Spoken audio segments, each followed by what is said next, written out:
Hello po, Air Sign, Aquarius, Gemini, and Libra. Kumusta po kayong lahat? Okay, so Air Sign, maraming salamat po sa walang sawang pagsubaybay sa ating pong daily horoscope. And kung ikaw ay bago pa lang sa ating channel, mag-subscribe na po kayo guys.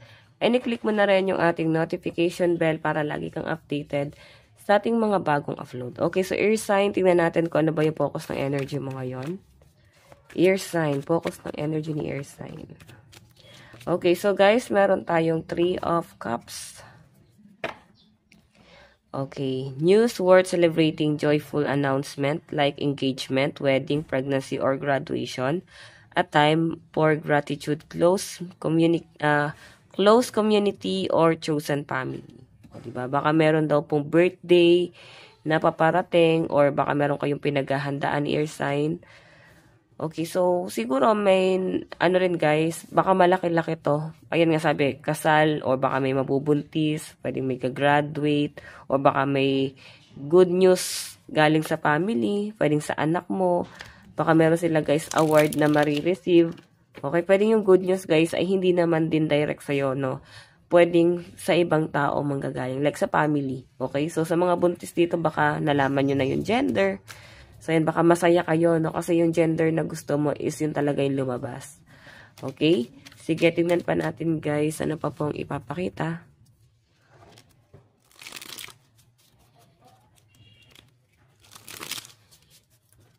Earth sign. Air sign.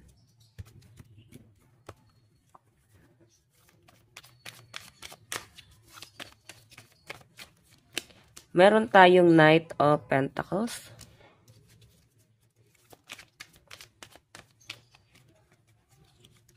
Meron tayong 3 of Wands.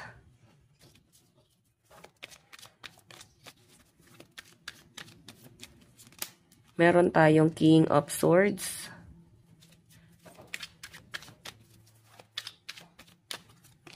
Meron tayong Temperance. Okay. So, Knight of Pentacles, guys. Ayan, yung iba sa inyo baka mag-workout, no? Parang nagpapapawis kayo ngayon, eh. Or baka marami kayong ginagawa. Baka, alam mo yon, as in, grabe yung pagod mo ngayon. Okay? Abala kayo. So, parang masakit sa mata hanggat hindi mo guys natatapos yung gawain na yon. Yun yung pinapakita sa akin. Parang kailangan matapos mo siya, guys. Ganon. So, kung sa trabaho mo to, guys, I think sa nakikita ko, guys, parang gusto mo matapos lahat to. And yung iba naman dito, guys, na, alam mo yung parang, nakikita nila na parang tumataas na yung timbang nila. So, parang meron kang lilimitahan sa mga kinakain mo. Or siguro, meron kasi guys pang exercise na parang pang bike. Parang binabike lang. Okay, baka gano'n, nag-exercise kayo, no? Babawas kayo ng timbang lalo na sa mga buntis at kabuwanan na. So, yan, mas maganda sa inyo yan guys. Maglakad-lakad sa umaga. Wag uminom guys ng soft drinks. Ayan, basta meron ka ng lilimitahan dito. So, 3 of Wands guys, nakikita ko mukhang meron kayong pinaghahandaan guys na biyahe. Ayan, may travel dito. Oh. Okay, meron tayo guys, King of Swords. Ayan, ano to? Parang ang dami nagpapaganda ngayon.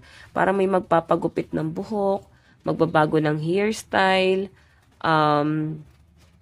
Siguro magbabago rin guys ng style ng pananamit.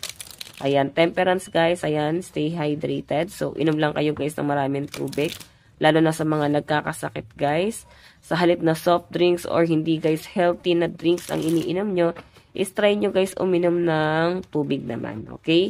Mas healthy yan guys, okay? Water treatment din guys sa may mga ubo or sipon, ayan. Maraming salamat din pala guys sa mga nag-concern sa akin nung minamalat ako. Actually, hanggang ngayon malat pa rin ako. Biglang bumalik sa akin. Hindi ako guys air sign. Okay? Tingnan pa natin air sign. Meron tayong revert. Knight of Pentacles. Ayun, baka nga may mga anak dito or pwedeng buntis. Buntis yung asawa mo or baka sa kamag-anak baka may pinaghahandaan guys. Okay? Meron tayo guys new idea. So, siguro iba talaga sa inyo guys is parang bago lang to, no? Masaya ka sa kaisipan na gano'n na parang gusto nyo guys magbiyahe. Okay? So, nakikita ko guys parang paghahandaan mo talaga to. Ayan no. Nag-aal sa balutan na kayo guys eh.